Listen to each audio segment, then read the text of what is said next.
Become a sustaining member of the Commonwealth Club for just $10 a month. Join today.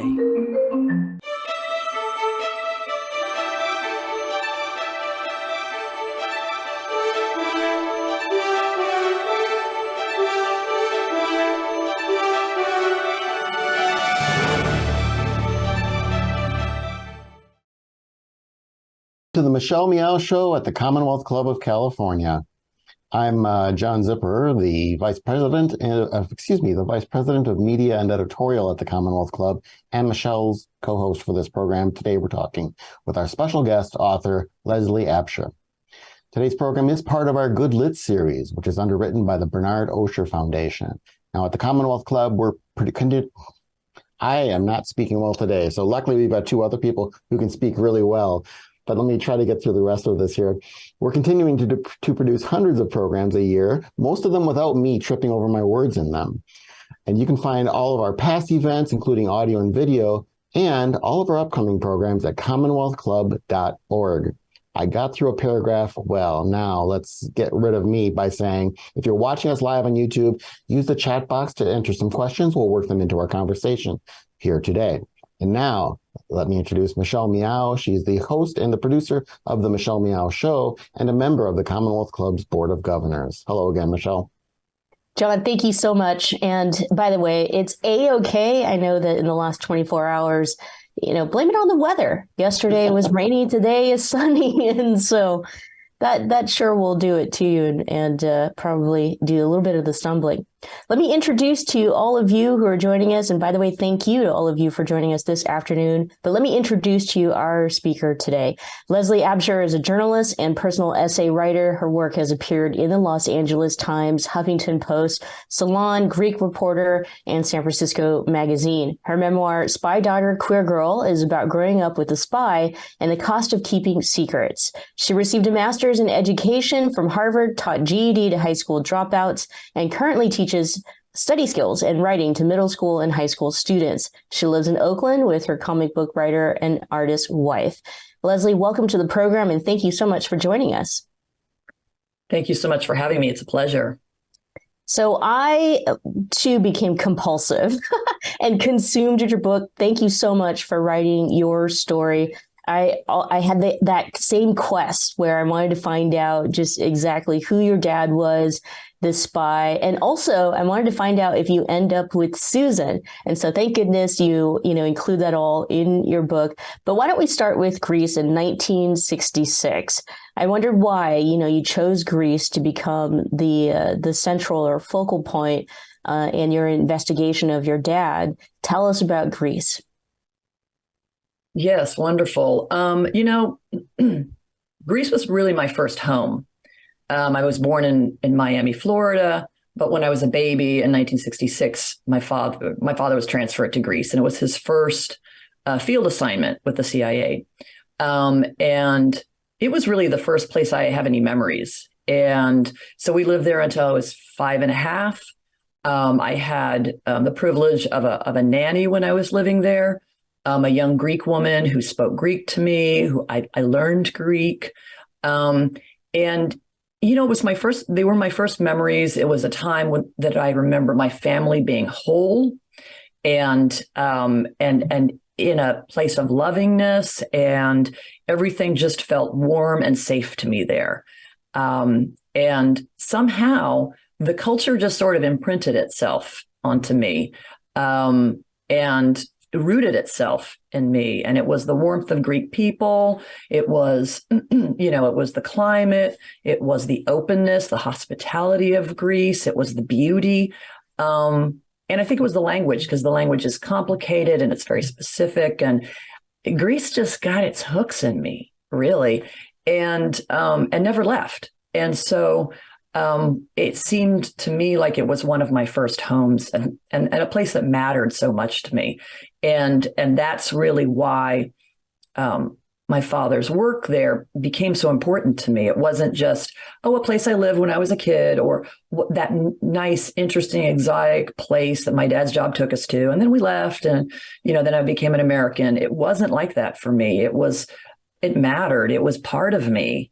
And And I think that's true for a lot of Intel kids or foreign service kids. Some of those places really do matter. And so it started to kind of lead me. So I think a lot of people these days don't know, maybe never even were taught, what happened in Greece from 1967 to 1974. So kind of, if you would, because this is obviously such a crucial part of your story, tell us what was going on in Greece, the role played by the colonels, the king, and obviously what happened to the people during that time. Yes. So, I mean, Greece in the late 60s was really seen as sort of a line in the sand by the U.S. and U.S. Foreign interests. That had to be a stronghold against the, infiltration of communist infiltration from the Soviet Union. Greece is, it's a part of Europe. It's sort of Eastern Europe. It was seen as a crucial place. And really, since the 50s, since the Truman Doctrine in 1947, Greece was shorn up and was built up as an important place. The CIA had a huge and very developed station in Athens. The Greek military and the CIA station in Athens, the United States, worked very closely together for decades. And so when the 60s are rolling along and the Cold War is really heating up, more attention and more focus, landed in Greece for the United States. And in the very late 60s, the Greek parliament sort of hit this place of paralysis. There were some leaders who were seen by the sort of conservative elements in the Greek society as too communist, too left-leaning.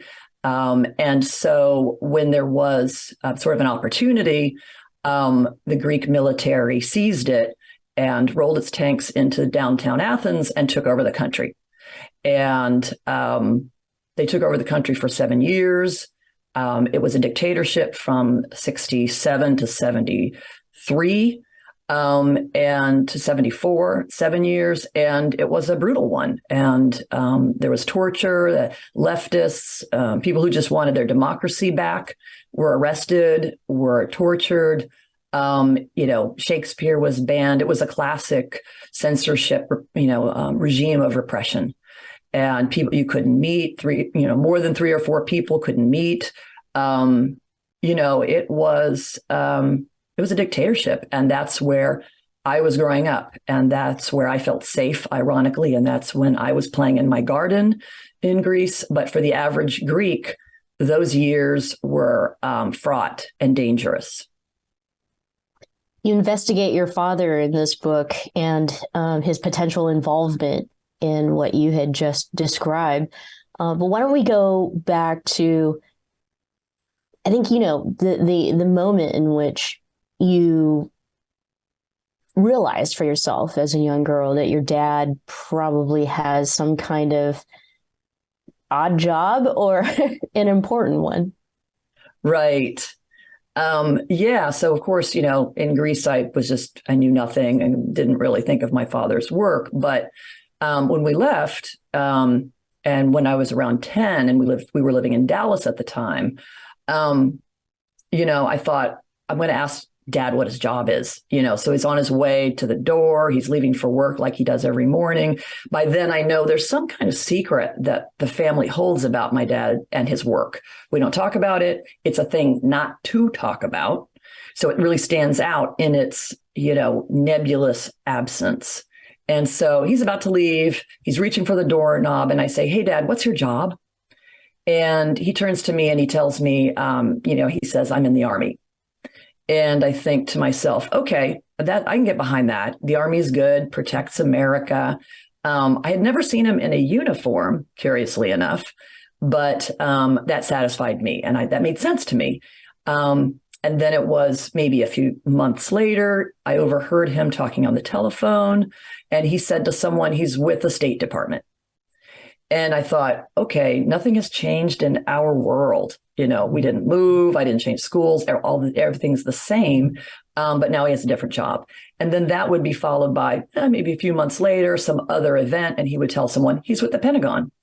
And so it became clear that I didn't know what he did, and that his words were slippery. And there was a way that I couldn't trust him, and I didn't know why that was. And how did that affect your feelings as a child when I mean, learning you can't trust your father, what he's saying, what he's telling you. There are so many things I could see kind of coming through, being afraid for the family, being afraid for yourself, being afraid for your father, or just being disconnected from it or whatever. How did you as a 10-year-old and 11-year-old and such deal with that? I think that I think it contributed to me feeling like I couldn't trust him. And that was something that lingered and became pervasive. There were moments when he was, I always saw him as an honest person. And there were moments when I could trust him. But then suddenly, without any announcement or external indicator, he would sound untrustworthy. And I think it was confusing. That said, I think it also, interestingly, I'm just thinking of it now, I think it also kind of motivated me to figure him out. He was a puzzle, and things weren't falling into place. And I became determined to try to figure him out and figure out what makes him tick and catch him. In the book, I talk a lot about, I was motivated by, for these gotcha moments. And I think I felt those gotcha moments a long time ago when I was 10. Mm-hmm. I wanted to catch him in something. Well, and there are, you do this throughout the book where you finally are going to talk to him about something, ask him a really direct question, and time after time, again, either you kind of shy away from it or you do ask it, he gives you a very brief answer. And I'm surprised often you'd be writing, you were relieved it didn't go further than that.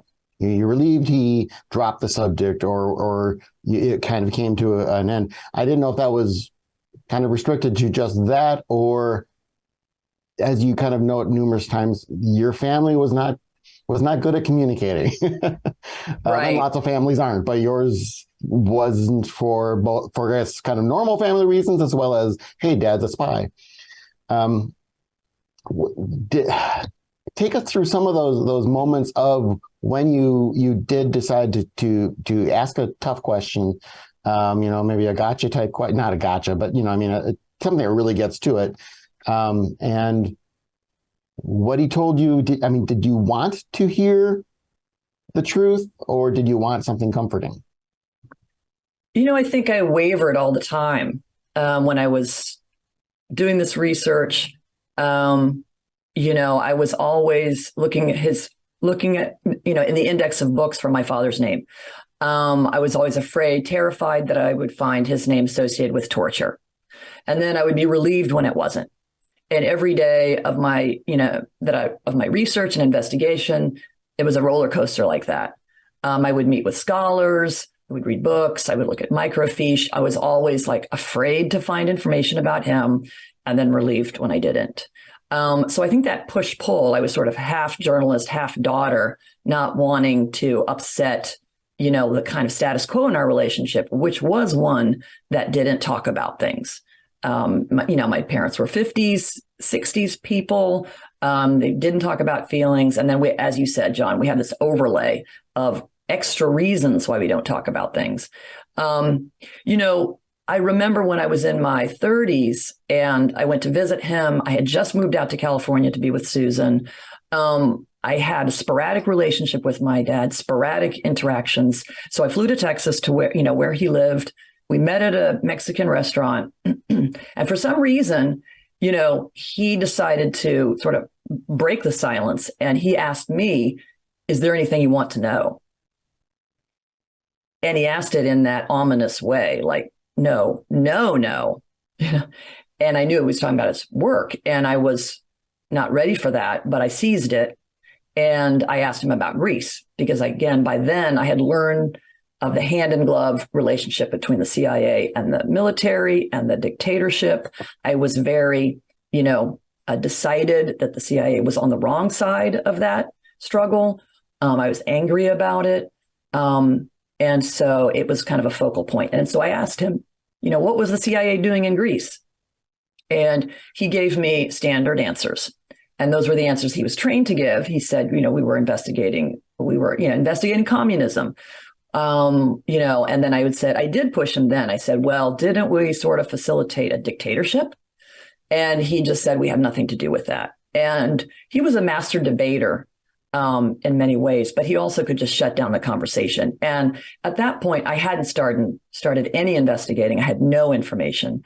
So he just said, nope, we had nothing to do with that. I said, what about the torture? I've heard of people being dragged to set from their cells and beaten. We had nothing to do with that.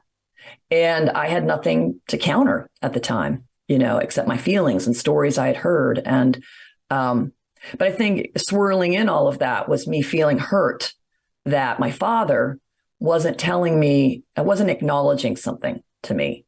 And so that was another withholding or another way that we weren't communicating.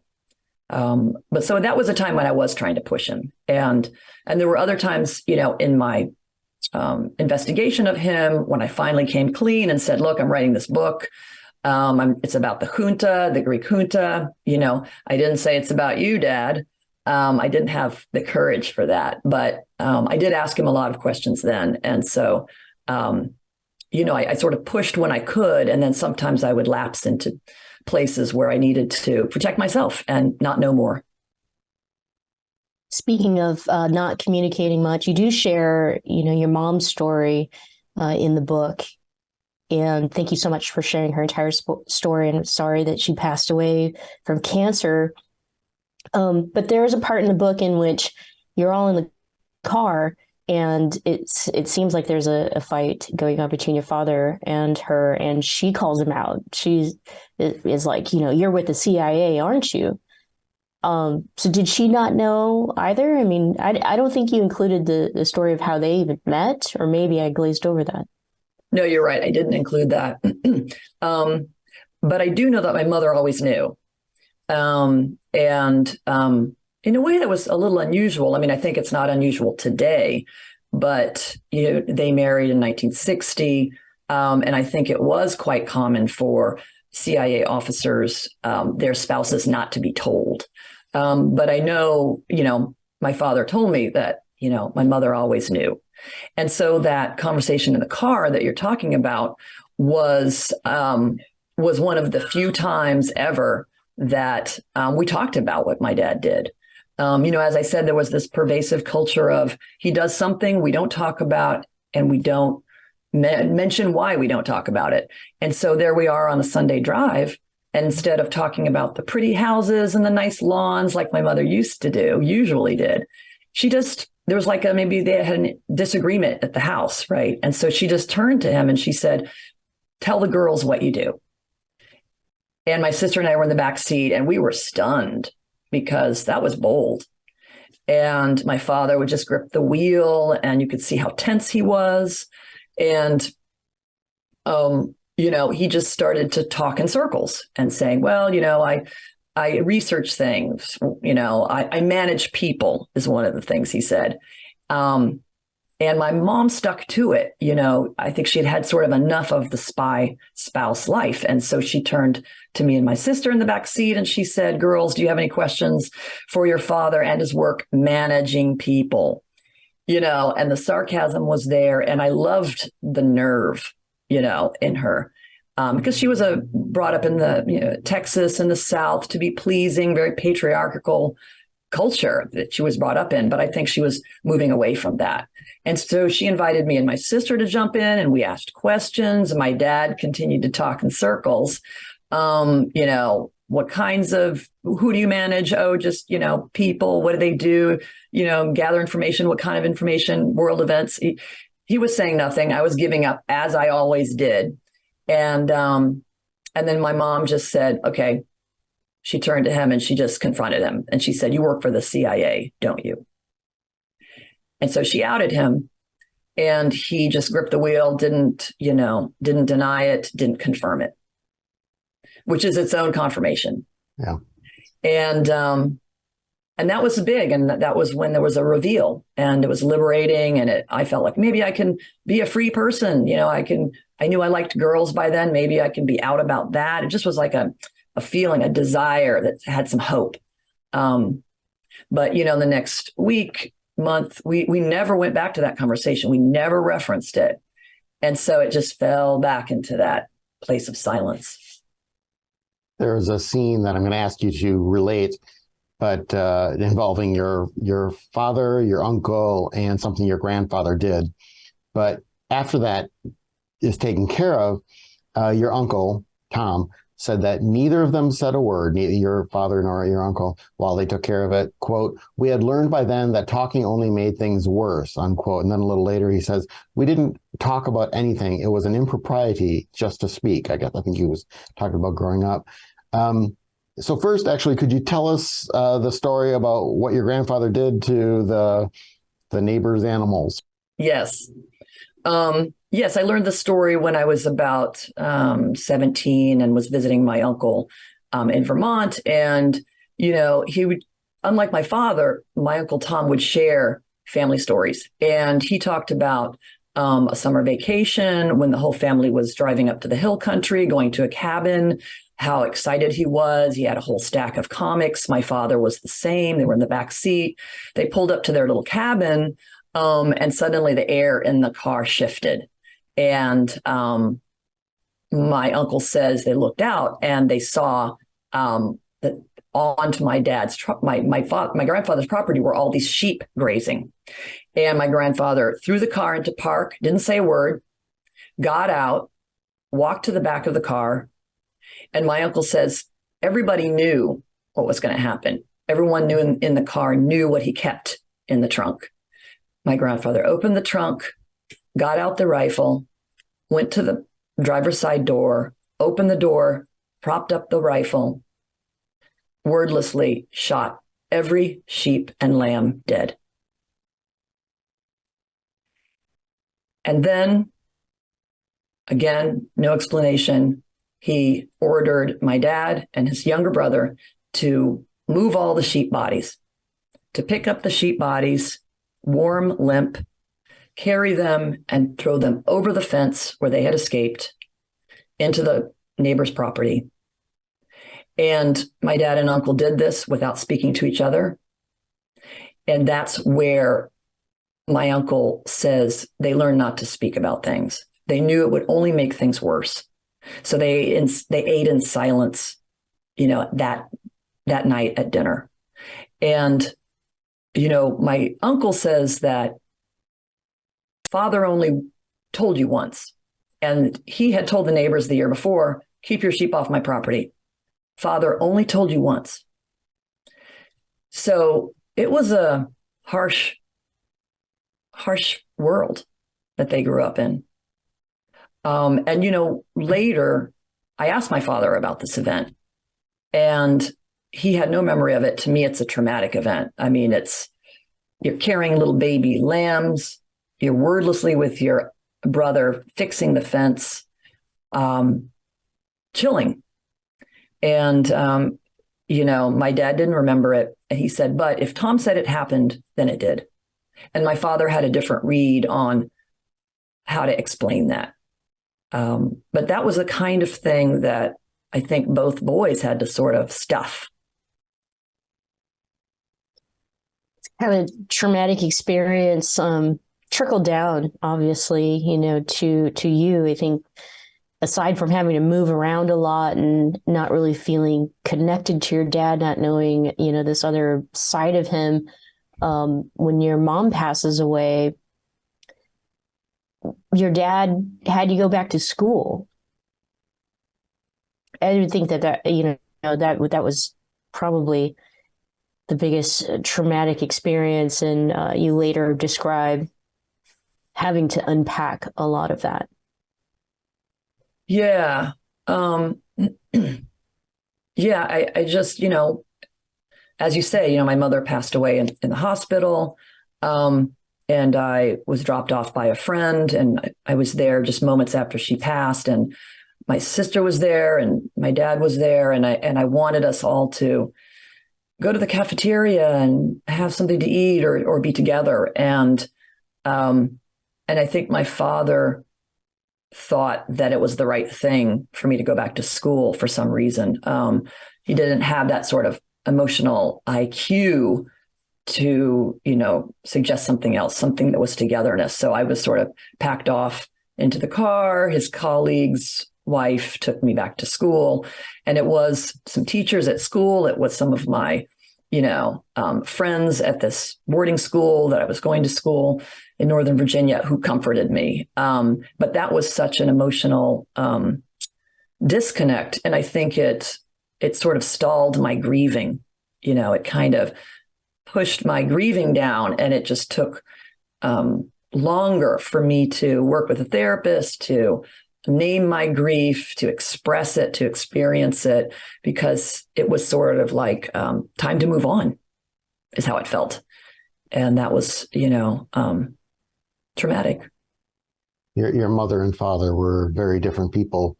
And I'm sure you've thought about this, I don't know, maybe a lot, but I mean, how do you think your life might have been different had she not passed in 1981? I mean, do you think that would have changed, your coming out, your trajectory, and both professionally and kind of emotionally? Mm-hmm. Yes. I mean, I think what you're suggesting is absolutely true. I think that she was more open. I mean, she was also not someone who was brought up talking about feelings, but she was emotional. She was a creative person. She was a painter. I watched her art transform over the years from, traditional still lives to, abstract, pouring paint onto canvases. And I think she would have been more accepting of my sexuality. When I came out to my father in a letter, he wasn't accepting. He didn't come to our commitment ceremony. He eventually redeemed himself, and something shifted for him in his 70s, and he did accept me and met Susan. But, I think if my mother had survived, they may have ended their marriage. I think that there might have been, there was a time when my mother wanted that. And I just, I think I would have had a very different life, and wouldn't have had to struggle with a parent who was more absent and who was more removed, to kind of complete some of my development. He was there, and he did stay in my life, and so I could sort of persevere with him, but it wouldn't have been this kind of struggle. Speaking of coming out, and Susan, I think, when you first met her, you described her, or she described herself as this Republican, and you end up not being together right off the bat. And a lot of it had to do with you struggling with coming to terms, with yourself. Share with us what that was like, because I think that a lot of times, even if we share our coming out story, we might not share that part, as far as like how all the trauma affects us. And it sometimes, it's hard for us to be who we are. Yeah, absolutely. I think that when I met Susan as a freshman at Boston University, I fell in love with her immediately. And we had this kind of passionate discourse, and arguments, and, we just kind of like, that's where our passion went, to talking.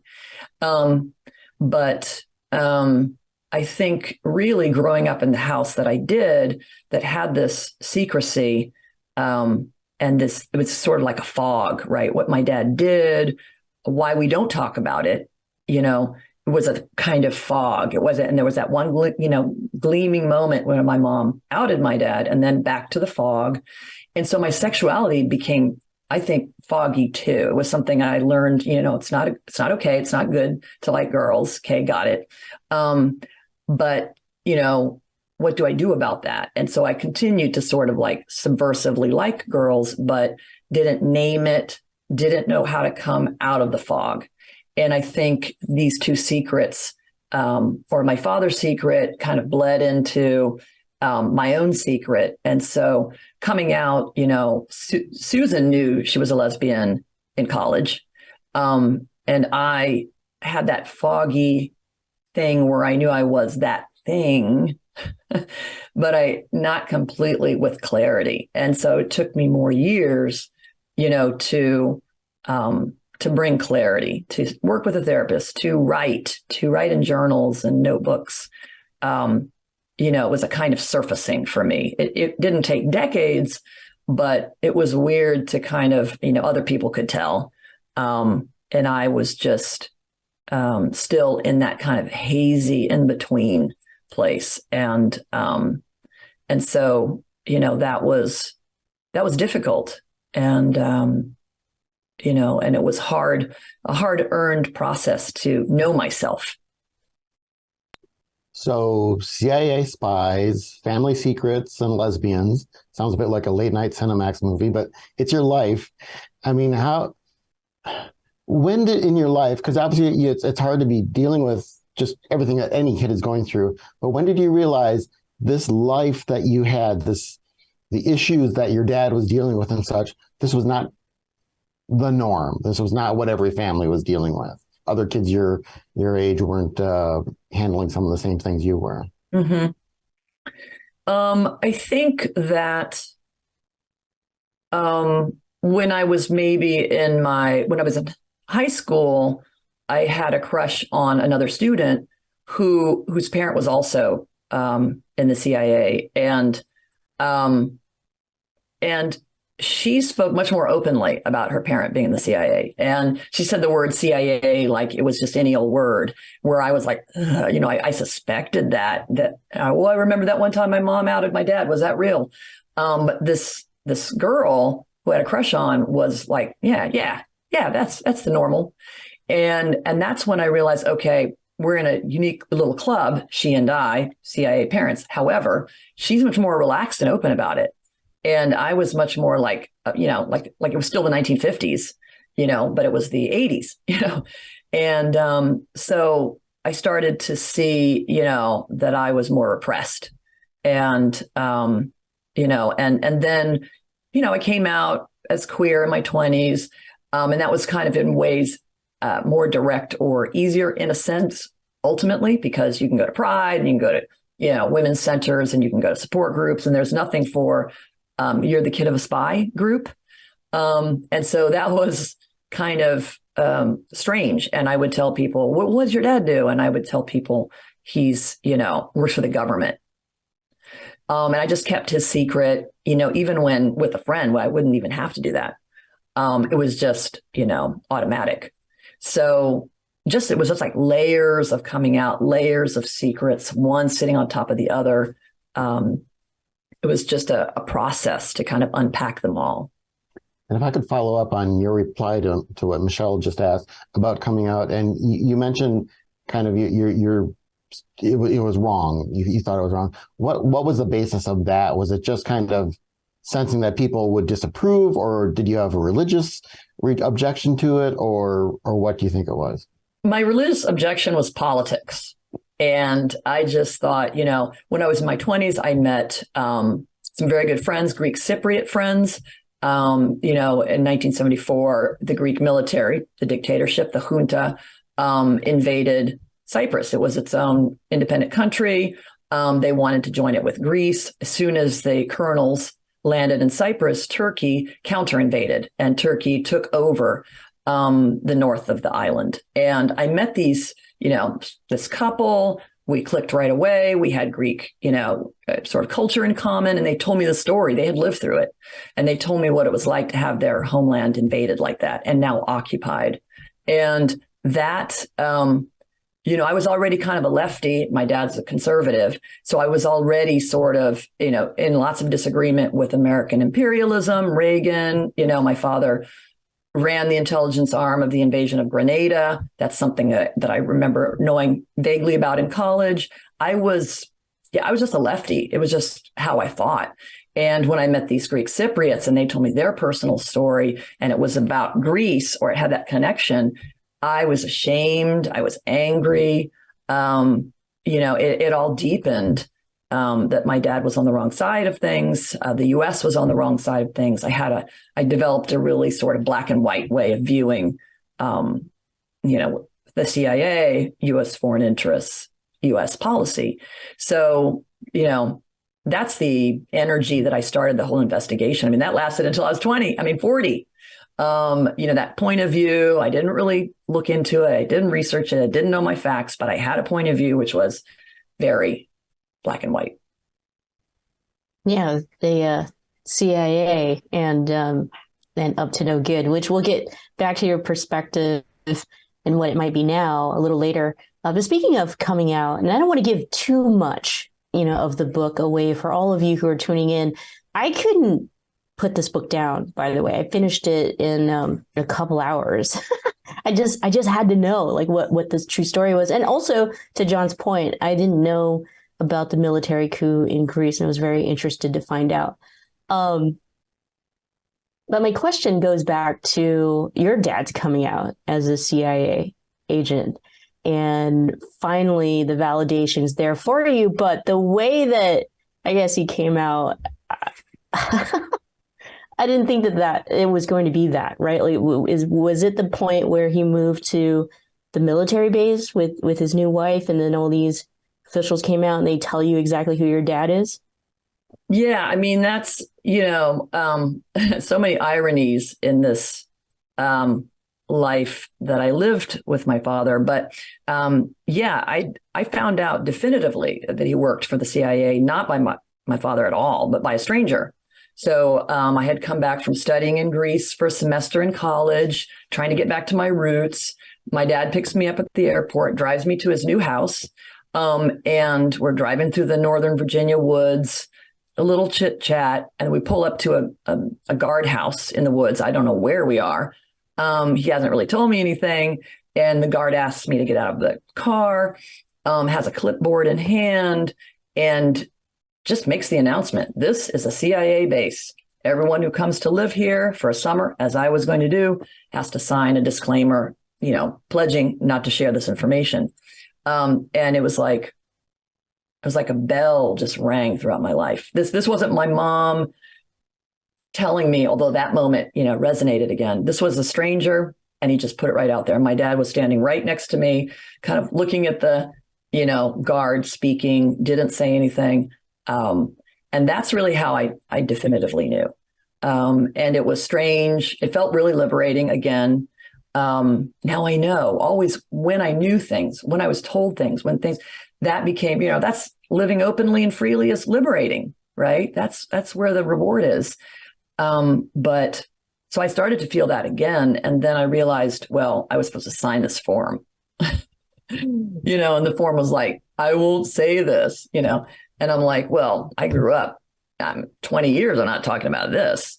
So I can do that easily, in a way, but I was also, bound and determined to break that, that pledge. So, in the subsequent years, I told people, and I did it on purpose, and, but it was deflating to have to sign this form saying, yeah, I'll keep the secret.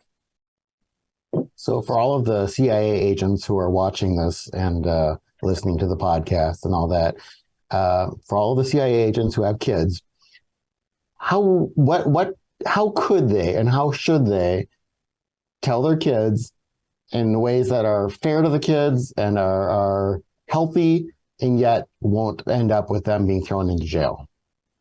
Yeah, good question. I don't know if there's a specific year that would be good, but I certainly feel like, you can't tell your school age child. They might go to school and kind of spread it around, and that really could endanger the whole family.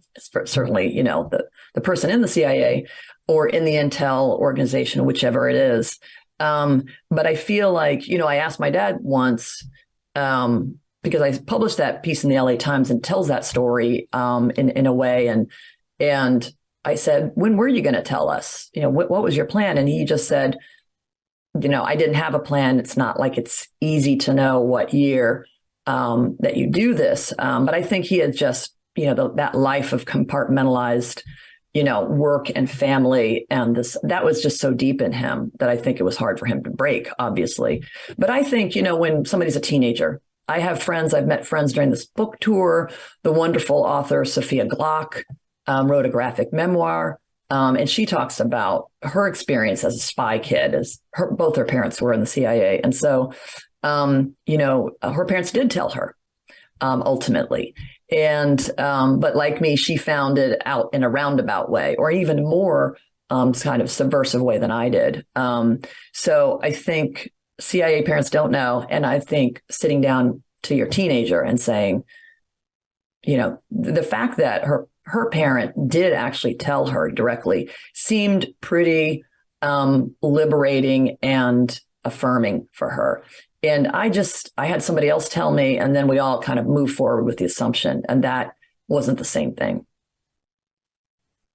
I think for a lot of us, we don't actually know what the CIA does. I mean, maybe we got a good glimpse of that through Showtime's Homeland with Claire Danes, right?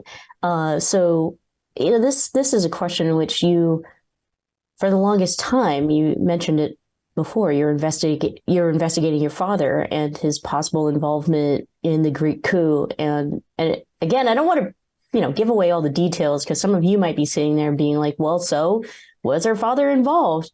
But I feel like that exercise probably gave you, right, like something you might have been looking for, which is, what exactly does my dad do?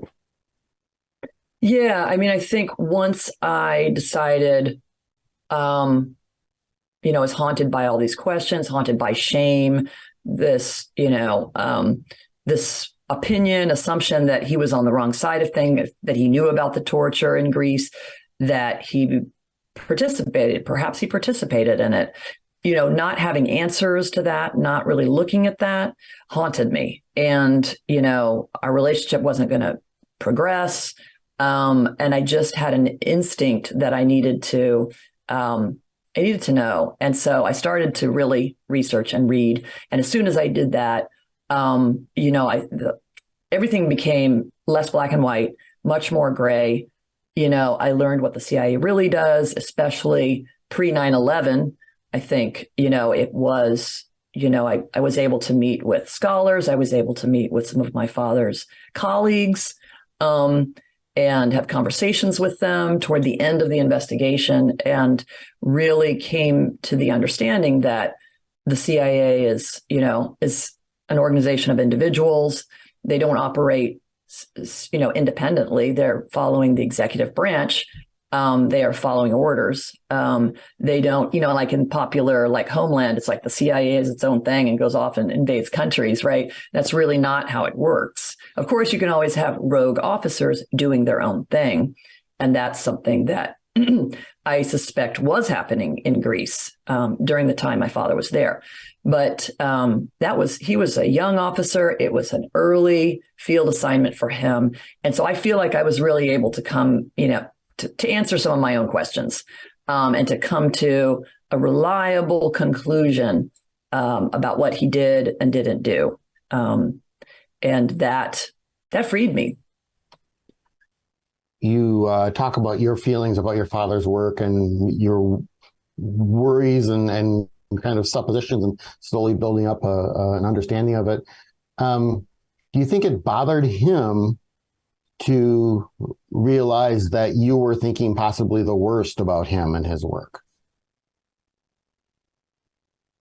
That's a great question. I haven't been asked that. And I think, when I was doing the investigation and writing the book and told him that I was, although not telling him the full scope of the book, I later have found out that he suspected the scope of the book, that he was part of what I was looking at. He never dissuaded me. He never said anything that indicated, that maybe that would bother him. But I think, when the LA Times piece came out, we went back and forth, and that was very traumatic for me because a lot of people in my family didn't want that out there. And my father was okay, and then he got cagey about it. And I think, looking back, I think that, he was a little hurt. Perhaps that I suspected, that I needed to verify that he was a moral person, or that he was, protecting U.S. interests, which was what motivated him. I think it was something that probably he would have been, had some hurt around. He didn't really express it, but I think that's probably true. And I think it was our distance and my not knowing him and some of this pain that I felt between us that in a way gave me this room to come at him like that. But I think probably he would have wanted me to believe he was always on the right, believe he was always doing the good, not question him. Secrets, that's part of why telling your story matters. Telling all of our stories matters. I'm going to go back to that LA Times article that you mentioned that you wrote, right? Like, being the experiences of being a spy kid. Your stepmother, Cindy, definitely did not have a good response to it. Has she shared with you her response to the book? She read it. And then I know your dad didn't get a chance to read the book, but what do you think would have been his response? Well, my stepmother, Cindy, definitely read it. She wanted me to sign the hard copy and mail it to her right away. So I did that. I reviewed carefully how I was depicting her and to be as fair as I could. But of course, she was sort of the bad guy in certain moments, and that just had to stand. When the LA Times article came out, she really had a reaction, and she said, "You've just signed our death certificate," and then she hung up. And that was the message I got on my voicemail, and that was, really difficult and traumatizing for me. But, she read it recently and she said, I have lots of questions and thoughts. But she said it was very moving. Well done. And a lot of emojis.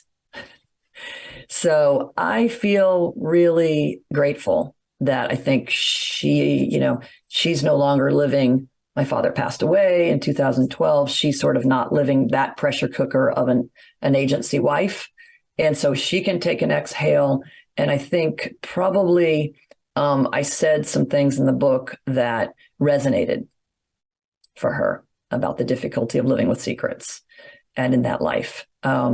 I think if my father was still around, I would have showed him the book before I published it. And so when that would be its own journey, life journey right there. And I would have, been open to some changes if they felt necessary. I would have wanted him to know about it and to not be blindsided by it. And that's what I did with the LA Times piece too. I sent it to him beforehand. So it would have been a different book though, probably. Something would have had to be different about it. Would you have pulled any punches? Maybe, maybe if he had said, this hurts me, like for the LA Times piece, the original draft, I had talked about, my belief at the time when it came out in 2009 that the CIA was involved in running running drugs in Central America, right? Funding some of its covert wars, the crack epidemic is very much connected to CIA, some CIA missions. And I said that. And he did tell me then when we were going back and forth about the final copy, that hurts. He said, that hurts. And I said, okay, I didn't mean you personally. I meant the agency. And so I think if he had said some other things like that, this part, that part hurts, I may have changed it because in the writing and the sharing, our relationship reconciled in many ways. And so if I showed it to him and he said things like that again, and I know that we would have had an opportunity then for some more connection, and I would have chosen to go there. I learned through your memoir just how complex and difficult, the position and the decisions that CIA agents have to make. Probably even added a little bit more compassion on my side, because I probably too had this negative idea of what CIA agents do because of those missions that you had just brought up. The question is really around what you think your dad would think of today's politics. And I know that several times, even during his retirement, he was called to participate or come out of retirement, actually. What do you think? What do you think your dad would think of what's happening right now in the world, in the United States? I mean, honestly, I think he would be shaking his head. I mean, he had a 32-year career. He, received awards. He considered himself a soldier. He taught, at universities. He did all of these things really in his belief of, what the good things that the United States espouses to stand for, democracy, et cetera. We never agreed politically, but he never put down my beliefs. He never told me not to believe them. He set me free to, believe what I believed. And I think looking out at the landscape now, and as we see, civil servants back in my dad's day, followed orders, you get information, you pass it up the chain, you don't withhold because you want your party to look better, or you're not playing political games. He was a nonpartisan. He had his voting record, but he served all the presidents, and he wouldn't have seen it any other way. You don't subvert or withhold information or intelligence, or, take classified documents to your home in Florida, because for whatever reason you want. As a civil servant, you serve whoever is the president, and you don't say the election was stolen. I can't see him, I just see him shaking his head. And at the erosion of there's so many in the civil service who are doing a great job, but there's that erosion of, if the Cuban Missile Crisis happened today, and the CIA's intelligence, helped prevent that, would that get prevented again today? Or would somebody play political games? Wow. Do you think he was proud of the CIA all the way to the end of his life? Oh, absolutely. Yeah, he was, absolutely.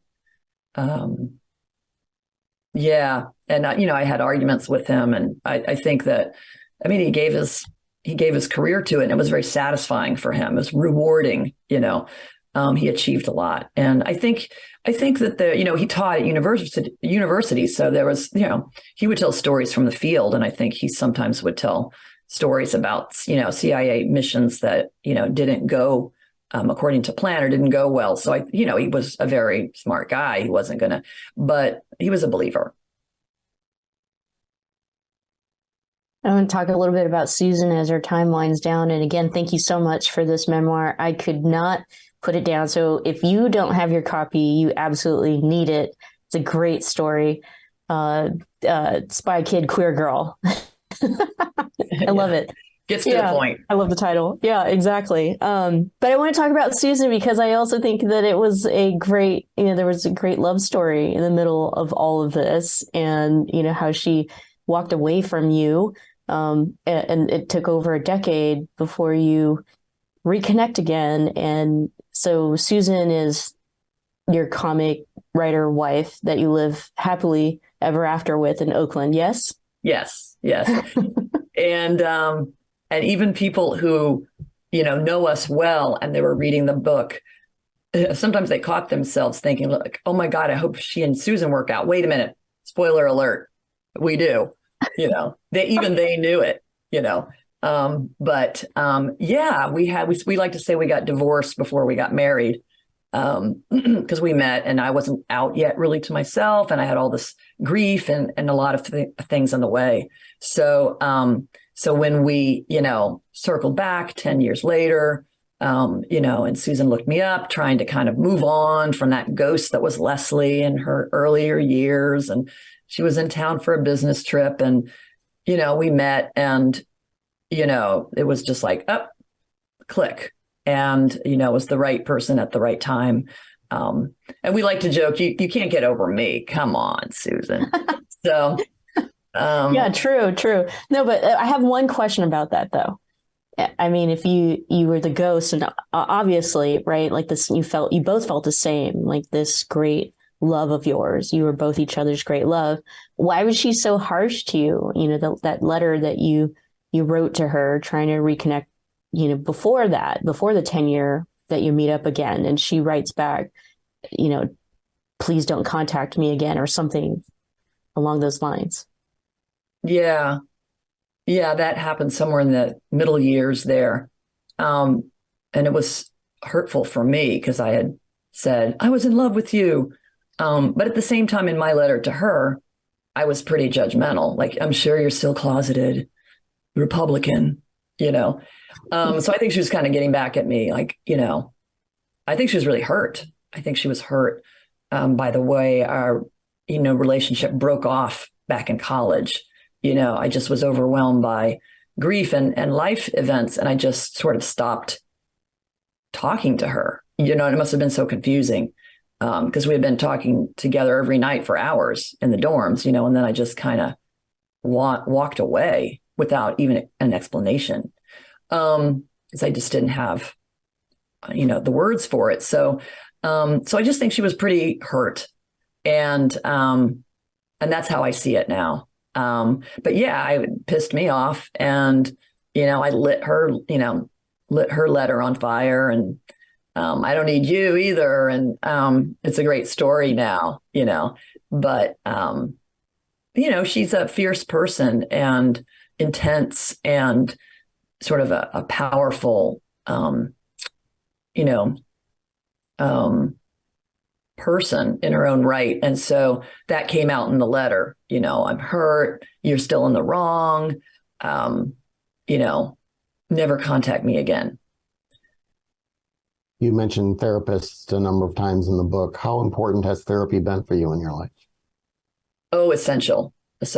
I mean, I started seeing a therapist in my early 20s in college to just start naming feelings, right? Because I had grown up without that preparation in my family. And so, you know, I worked with these feminist, you know, therapists in the Boston area and just learned to, you know, cry. And then what are you feeling? And so for years or for many sessions, I didn't know how to express what it was I was feeling. Why am I crying?